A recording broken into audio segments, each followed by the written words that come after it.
जय हिंद प्यारो दोस्तों, स्वागत है आपका फिर से एक धमाकेदार वीडियो में। उम्मीद करता हूं कि आज का पेपर आप लोग का काफ़ी अच्छा गया होगा। ठीक है, तो आज मैं आप लोगों के लिए बहुत ही महत्वपूर्ण वीडियो एक लेकर के आया हूं, जिसमें भूगोल के कुल 40 प्रश्नों को मैं बताऊंगा। ठीक है, भूगोल के कुल 40 प्रश्नों को कराऊंगा, जो परीक्षा में आने की काफ़ी ज़्यादा संभावना है।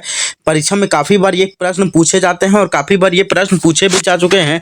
तो बिना देर किए चलिए वीडियो को स्टार्ट करते हैं। इससे पहले अगर आप भी चैनल में नए हैं तो चैनल को सब्सक्राइब करें और अपने सभी दोस्तों के साथ शेयर जरूर करें। चलिए बिना देर किए हम लोग वीडियो को स्टार्ट करते हैं। सबसे पहला जो हमारा प्रश्न है, अधिवास भूगोल एवं जनसंख्या भूगोल का। देखिए क्वेश्चन क्या बोला जा रहा है, अधिवास भूगोल एवं जनसंख्या भूगोल का संबंध किससे है। ठीक है, तय से नहीं है, भौतिक भूगोल से भी नहीं है, मानव भूगोल से, इनमें से कोई नहीं। तो ऑप्शन नंबर सी इसका सही हो जाएगा, मानव भूगोल से। अधिवास भूगोल एवं जनसंख्या भूगोल का संबंध किससे है, तो मानव भूगोल से है ना। जनसंख्या का बात आ गया तो यहाँ पे मानव भूगोल से होगा। अगला क्वेश्चन क्या पूछा जा रहा है, प्रारंभिक वायुमंडल में किन तत्वों की, ठीक है, क्वेश्चन पूछा जा रहा है प्रारंभिक वायुमंडल में किन तत्वों की अधिकता थी, तो वो थे हाइड्रोजन एवं हीलियम। ऑप्शन नंबर ए इसका सही हो जाएगा। ठीक है, अगला क्वेश्चन पूछा जा रहा है, गुटेनबर्ग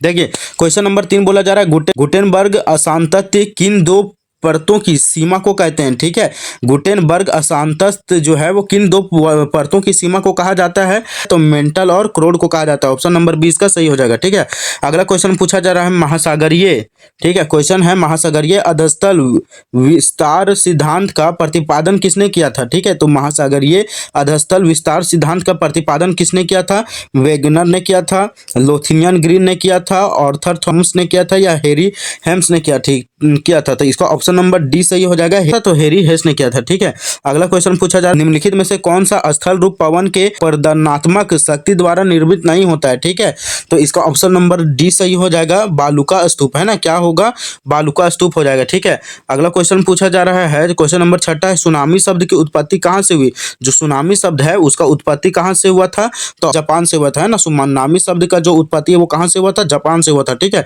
अगला क्वेश्चन पूछा जा रहा है, निम्न में से किस ज्वालामुखी प्रकार से सर्वाधिक तरल लावा प्रवाहित होता है। तो ज्वालामुखी के काफी अलग अलग प्रकार होते हैं, तो उनमें से जो तरल लावा है वो किससे प्रवाहित होता है, वो होता है बेसाल्ट प्रवाह से। ठीक है, किससे होता है, बेसाल्ट प्रवाह से। ऑप्शन नंबर डी इसका सही हो जाएगा। अगला क्वेश्चन पूछा जा रहा है, गर्मियों में उत्तरी मैदान में बहने वाली गर्म एवं शुष्क हवा को क्या कहा जाता है। ठीक है, तो जो गर्मियों में जो मैदानी इलाकों में जो गर्म हवा बहती है या शुष्क हवा बहती है उसे क्या कहा जाता है, तो इसका ऑप्शन नंबर 20 का सही हो जाएगा, लू कहा जाता है ना। जब गर्म हवा चलती है तो इसे क्या कहा जाता है, लू कहा जाता है। ठीक है, अगला क्वेश्चन है, हिमालय किस सागर के अवसादों से निर्मित है ना, किससे निर्मित है, तो टेथिस सागर से निर्मित है हिमालय। ठीक है, अगला क्वेश्चन नंबर 10 बोला जा रहा है कि निम्न में से कौन सा हिमनद द्वारा निर्मित निक्षेपित स्थल रूप है। ठीक है, हिमनद द्वारा, है ना, किसके द्वारा, तो हिमनद के द्वारा स्थापित रूप है, तो वो कौन सा हो जाएगा, एस्कर हो जाएगा। ऑप्शन नंबर डी इसका सही हो जाएगा, एस्कर। ठीक है, अगला क्वेश्चन पूछा जा रहा है, ज्वारीय परिकल्पना सर्वप्रथम किसने किया। ठीक है, किसने किया था, जेम्स और जेफरी ने किया था। ऑप्शन नंबर ए इसका सही हो जाएगा। भौतिक प्राकृतिक आपदा के अंतर्गत, अगला क्वेश्चन है, भौतिक प्राकृतिक आपदा के अंतर्गत निम्नलिखित में से किसे सम्मिलित कर सकते हैं। ठीक है, सम्मिलित किसे किया जा सकता है, तो देखिए उष्ण कटिबंधीय चक्रवात को नहीं कर सकते हैं, बर्ड फ्लू को भी नहीं कर सकते, सुनामी को भी नहीं कर सकते हैं, तो ऑप्शन नंबर सी सही हो जाएगा, भूस्खलन को, है ना। ये बहुत इंपॉर्टेंट क्वेश्चन है। ठीक है, ये बहुत जरूरी है, इसको आप याद कर लीजिएगा। ठीक है, तो आपदा प्रबंधन अधिनियम जो है वो कब पारित किया गया था, तो इसका ऑप्शन नंबर बी सही है, 2005 ईस्वी में, है ना। कब पारित किया गया था, तो 2005 ईस्वी में इसको पारित किया गया था। अगला क्वेश्चन क्या बोला जा रहा है कि भारत का प्रथम जीव मंडल निश्चय कौन है। ठीक है, भारत का प्रथम जो जीव मंडल निश्चय है वो कौन है, तो ऑप्शन नंबर डी नीलगिरी, है ना। कौन है, ऑप्शन नंबर डी इसका सही हो जाएगा। अगला क्वेश्चन पूछा जा रहा है कि चंदन किस प्रकार के वन में पाए जाते हैं। जो चंदन है वो किस प्रकार के वन में पाए जाते हैं, तो पर्णपाती वन में पाए जाते हैं। याद रखिएगा, ये भी VVI क्वेश्चन है। ठीक है, चंदन किस प्रकार के वन में पाए जाते हैं, पर्णपाती वन में पाए जाते हैं।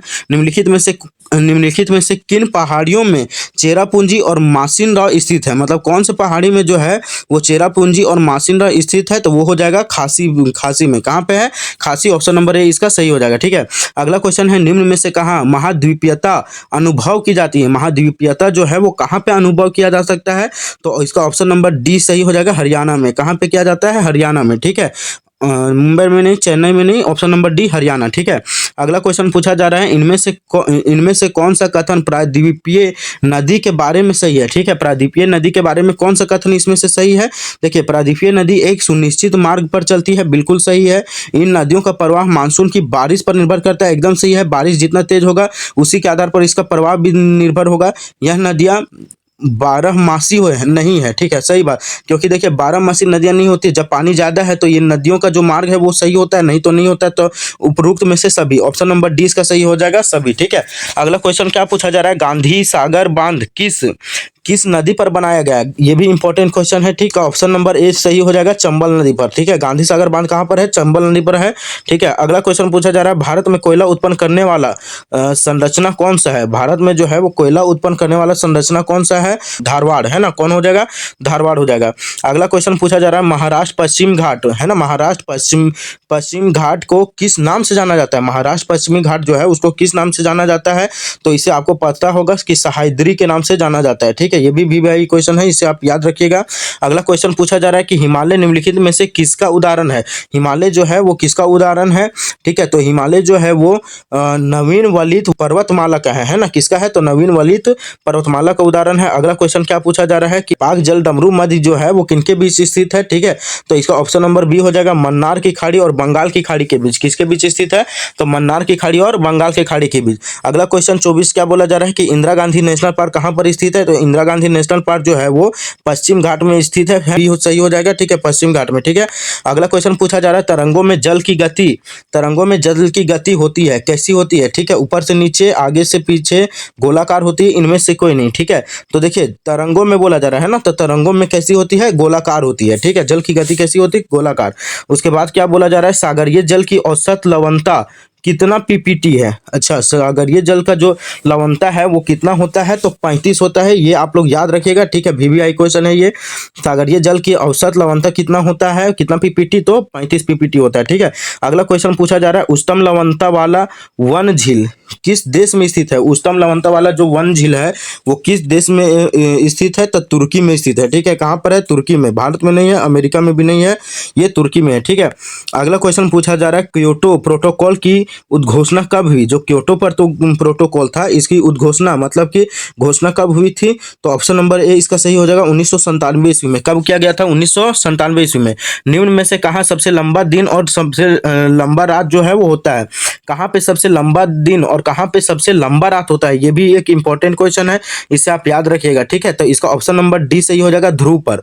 ठीक है, जब ध्रुव पर होता है ना, तो वहीं पे क्या होता है, लंबा दिन और लंबी रात होती है। अगला क्वेश्चन है, संतृप्त वायु जो है वो किस दिशा में संतृप्त नहीं रहेगी, तो देखिए ऑप्शन क्या बोला जा रहा है, तापमान के घटने बढ़ने पर, तापमान के घटने पर, तापमान के बढ़ने पर, या तापमान के स्थिर रहने पर। तो इसका ऑप्शन नंबर सी सही हो जाएगा, तापमान के बढ़ने पर। ठीक है, तापमान जब बढ़ जाएगा तो इसका जो वायु जो है वो संतृप्त नहीं रहेगा। ठीक है, अगला क्वेश्चन है, पक्षाभ बादल की ऊंचाई औसतन कितनी होती है। जो छाप बादल होती है उसकी ऊंचाई लगभग कितनी होती है, पक्षाप बादल की, तो 8000 से लेके 12000 मीटर तक होती है। ठीक है, ये इंपॉर्टेंट क्वेश्चन, इसे भी आप याद रखिएगा। ठीक है, पक्षाप बादल की ऊंचाई कितनी होती है, 8000 से 12000 मीटर तक। ठीक है, अगला क्वेश्चन क्या बोला जा रहा है, समदाब रेखाएं यदि दूर दूर हो तो। ठीक है, क्वेश्चन है, समदाब रेखाएं यदि दूर दूर हो तो वैसे क्षेत्र में दाब प्रवणता कैसी होती है। ठीक है, दाब प्रवणता जो है वो कैसी होगी, ऑप्शन यहाँ पे दिया जा रहा है, अधिक होगा, कम होगा, शून्य होगा, या इनमें से कोई नहीं। ठीक है, तो इसका ऑप्शन नंबर बी सही हो जाएगा कि कम हो जाएगा, है ना, ऑप्शन क्या हो जाएगा, बी। ठीक है, अगला है, सामान्यतः ऊंचाई के साथ तापमान घट जाता है, इसे क्या कहा जाता है। जैसे जैसे हम ऊंचाई पर जाते हैं वैसे ऊंचाई के अनुसार से जो है वो तापमान जो है वो घटता है। तो इसका अर्थ क्या है, तो इसका अर्थ यह है कि सामान्य जो है वो ह्रास दर है। ठीक है, सामान्य जो है वो ह्रास दर है, ऑप्शन नंबर बी इसका सही हो जाएगा। किस तिथि को सूर्य मकर रेखा पर लंबवत होता है, ये एक बहुत ही इंपॉर्टेंट क्वेश्चन है। ठीक है, आप इसे याद करके ही जाएंगे। ठीक है, किस तिथि को सूर्य जो है वो मकर रेखा पर लंबवत होता है, तो ये आप याद रखिएगा। ऑप्शन नंबर इसका क्या हो जाएगा, बी हो जाएगा, 22 दिसंबर को। ठीक है, कब हो जाएगा, तो 22 दिसंबर को जो है मकर रेखा पर जो है वो सूर्य स्थित लंबवत होता है। ठीक है, अगला क्वेश्चन है, पवन चलने का निम्न में से क्या कारण है? जो पवन चलता है उनमें से क्या कारण है पवन चलने का? तो वर्षा है, आर्द्रता है, संघनन है, वायु दाब में विभिन्नता। ठीक है, तो इसका आंसर आप सबको पता होगा, क्या हो जाएगा इसका आंसर? तो वायु दाब में विभिन्नता के कारण ही क्या होती है? पवन चलती है। ठीक है, अगला क्वेश्चन है, भूमिगत जल द्वारा चूना पत्थर प्रदेश में निर्मित निक्षेपात्मक स्थल रूप कौन सा है? ठीक है, तो इसका जो निक्षेपात्मक रूप होता है वो कौन सा होता है? सेटेलाइटाइट होता है, सेटेलाइटाइट होता है। ऑप्शन नंबर डी इसका सही हो जाएगा। ठीक है, अगला क्वेश्चन क्या बोला जा रहा है कि मलवा अवधाव को किस श्रेणी में सम्मिलित किया जा सकता है? जो मलवा अवधाव है उसे किस श्रेणी में सम्मिलित किया जा सकता है? तो इसका आंसर हो जाएगा आपका सी में, है ना, तीव्र प्रवाही बृहत संचलन में प्रवाह, इसे क्या किया जा सकता है? सम्मिलित किया जा सकता है।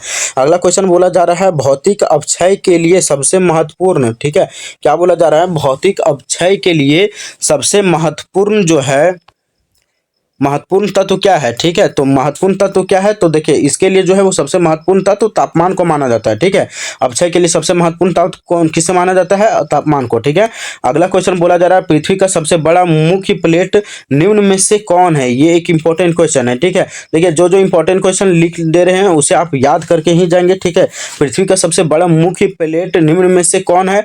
तो इसका ऑप्शन नंबर बी हो जाएगा, यूरेशियन प्लेट, है ना। कौन सा है? Eurasian plate. ठीक है, आखिरी नंबर क्वेश्चन हमारा क्या बोला जा रहा है कि भूकंप अभिकेंद्र के 105 डिग्री से 145 डिग्री तक में किस भूकंपीय तरंग का छाया क्षेत्र विस्तृत होगा? ठीक है, जो भूकंप का जो अलग अलग तरंग था, तो यहाँ पे बोला जा रहा है 105 डिग्री से 145 डिग्री के बीच, कितना? 105 से 145 डिग्री के बीच, तो किसका तरंग ज्यादा होगा? तो पी और एस तरंग का, है ना। किसका किसका होगा? पी और एस तरंग का। ऑप्शन नंबर सी इसका सही होगा।